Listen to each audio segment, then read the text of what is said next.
O machismo está em baixa no Nordeste, até que enfim. Por outro lado, as mulheres avançam nas conquistas sociais. Além de mães, donas de casa, profissionais, cada vez mais elas ocupam postos importantes na sociedade. Não tem mais essa de dizer que determinadas atividades são exclusivas de homens. Na polícia, na carreira militar, em atividades braçais, elas mostram desempenhos extraordinários. No Corpo de Bombeiros de Alagoas, por exemplo, há 11 anos, uma mulher chama a atenção por sua capacidade operacional em atividades, algumas vezes de alto risco. Eu estou falando da capitã Viviane Suzuki. Além de comandar homens, ela divide tempo como dona de casa, estudante, modelo, gente, modelo mesmo. E ainda teve que conseguir um tempinho extra para nos dar esta entrevista. Com a capitã Viviane Suzuki aqui em nosso estúdio, o L5+, está no ar.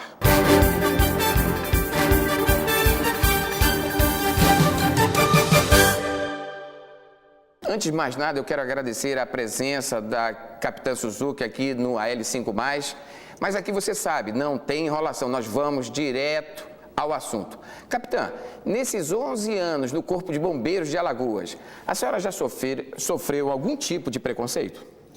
Olha só, graças a Deus, essa barreira já foi rompida. E assim, até uma surpresa para a gente, porque a minha turma foi a terceira turma de mulheres na corporação, né? Então, a gente esperava realmente que houvesse algum tipo de preconceito, algum tipo de rixa, vamos dizer assim, por ser mulher.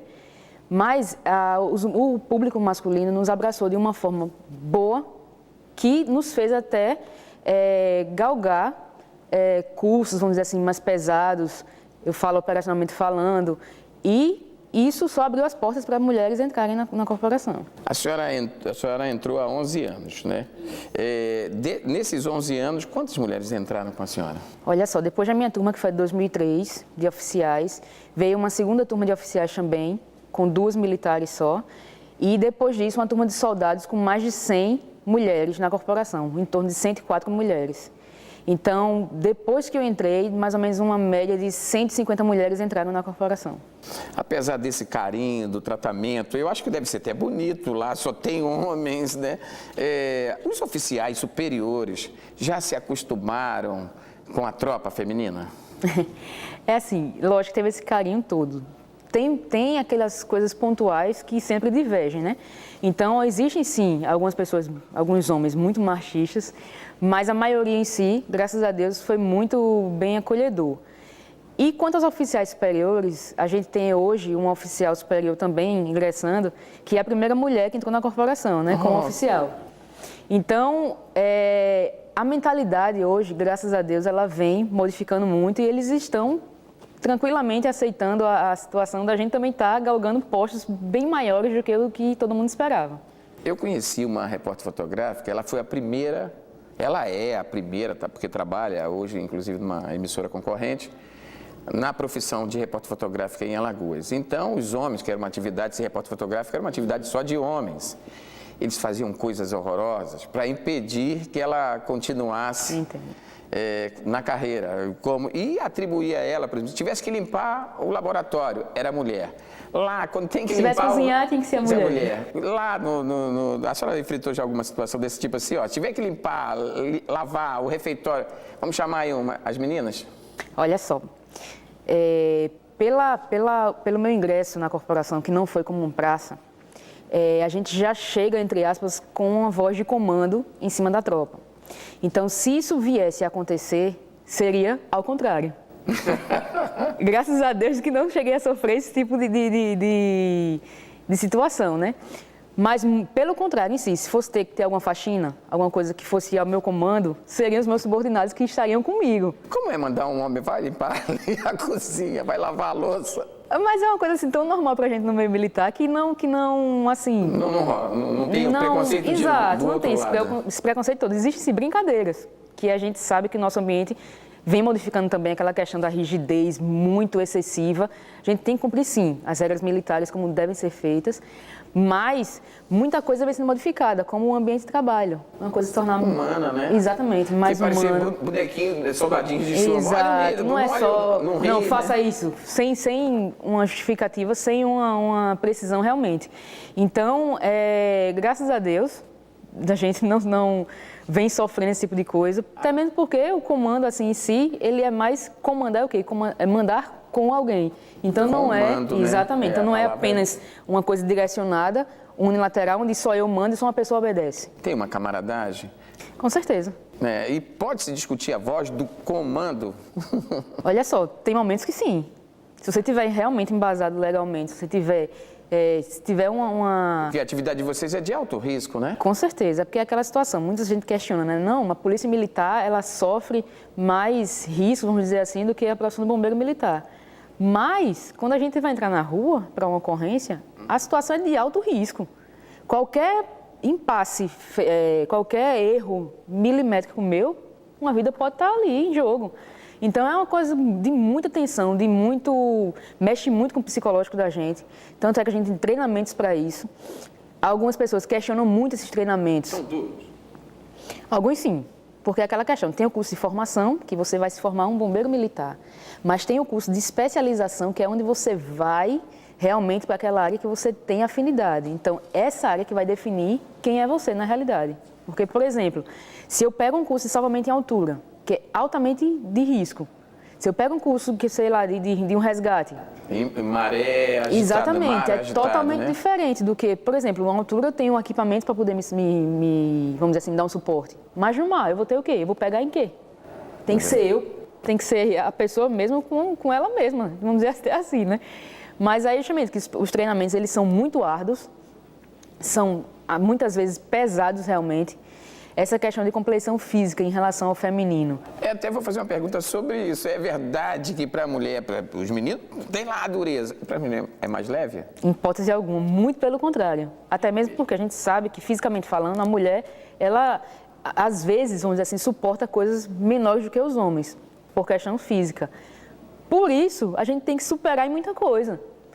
Então, além da nossa habilidade, vamos dizer assim, na parte de agilidade, de manuseio, de saber como fazer a coisa detalhadamente, a gente tem que ter a perspicácia de fazer isso de uma forma duplicada, porque além do físico, eu tenho que agir com a mente também. Porque aquele pessoal todo, quando você sai para uma operação, capitão é o que comanda ali naquele momento, né? É verdade. Os oficiais acima de você não vão para... Em algumas situações, sim. Quando é uma ocorrência de grande vulto, a gente sim recorre aos oficiais superiores, no caso, porque eles estão como supervisores de operação. Mas assim, a parte mais operacional da coisa está no nosso comando mesmo. Do capitão, né? Então, além daquelas vidas, por exemplo, num caso de um sinistro, né, ou de um acidente no mar, essa sua voz de comando, ela é para salvar, mas sem colocar em risco tanto o pessoal de cá como de lá, né? Então, acho que talvez é por isso a rigidez do treinamento? Com certeza, e principalmente a parte psicológica. Porque você lidar, vamos supor, com um acidente, envolvendo várias vítimas ali, e você ter que ter o discernimento de saber como agir, de que forma ir, primeiro que vai atender, às vezes as pessoas não entendem isso. Por quê? O nosso princípio, a gente fala o seguinte: se você vai atender uma ocorrência, a primeira segurança é a minha. Por quê? Não é que eu valha mais do que outra pessoa, mas eu vou estar habilitada para salvar muito mais vidas. Então, eu tenho que observar esses tipos de pontos, entendeu? Eu tenho que saber ter a inteligência, a agilidade de saber comandar realmente. Porque é uma voz de comando que vai mexer com o Estado todo. Tanto que um capitão hoje na corporação, ele comanda a operação no Estado todo. Ele está lá ciente de todas as ocorrências que acontecem no Estado. Seja lá em Coité do Noia, Maceió, em qualquer lugar ele tem que estar ciente. A senhora lembra-se de uma atividade que a senhora marcou a sua vida? A senhora disse, pô, eu nasci para isso. Que teve uma participação sua importante, que emocionou a senhora e ali consolidou a sua carreira profissional? Olha só, é complicado dizer uma ocorrência em si, até mesmo porque eu sempre me chamava muito de doida, porque eu sempre fui muito tarada, vamos dizer assim, pela ocorrência e pela atividade de bombeiro. Eu passava finais de semana, todos os finais de semana de serviço. Quem estava na escala, eu dizia para ir para casa e assumir o serviço da pessoa. carnavais, os 5 dias de carnavais, todos dentro do quartel. E a senhora pedindo o seu? Pedi, justamente, eu pedia para ficar de serviço. Porque, para mim, eu preciso passar, eu preciso viver aquilo dali para poder saber o que é realmente a vida de bombeiro. E foi isso que me apaixonou, entendeu? De início, eu queria fazer medicina, tentei ainda uma vez e entrei na corporação para poder trabalhar na área de resgate. Fiquei lá por 3 anos ainda. Foi onde eu me realizei, vamos dizer assim, porque era a parte mais operacional da coisa. Mas eu fui conhecendo áreas de bombeiro que eu não tinha noção e que hoje eu sou uma fã e uma apaixonada realmente. Por exemplo, salvamento.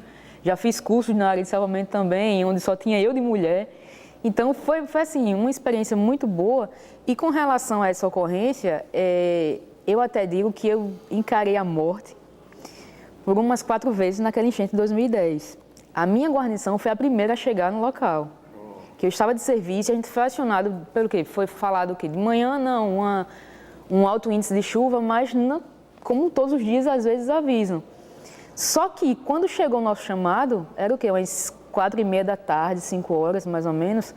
Você ter ideia, eu não consegui nem chegar na cidade. Porque estava tomado d'água, né? Já estava tomado com água. Eu me lembro, eu trabalhei naquele Então foi uma episódio. coisa assim muito repentina, uma coisa muito avassaladora realmente e assustadora, onde eu me vi por várias vezes realmente de não estar mais presente aqui falando com você e em resgates realmente.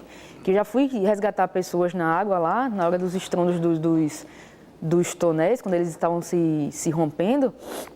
Ali, perto da Da usina do João Lira. Exato.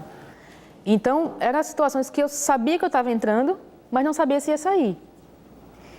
Escuro, eu só ouvia gritos, pedindo socorro, a gente ia, entrava, nadava, sem nem enxergar 1 metro na frente, e tendo que estar lá para resgatar. E correnteza, né? Foi muito, eu fui arrastada, inclusive, por geladeira, porco, foi tudo no meio assim. Então, quando esse filme passa na cabeça, é aí onde a gente vai ver que muita coisa... Aí vem a certeza, né? Muita coisa do que a gente faz, a gente tem um propósito e a gente sabe que tem que agir sempre com segurança. Coisas que a gente, às vezes, peca pelo fato, não, vai dar certo. Só que nem sempre é como a gente imagina. A autoconfiança, no caso, Com certeza. E nós estamos entrevistando a capitã Suzuki do Corpo de Bombeiros de Alagoas. Eu volto já.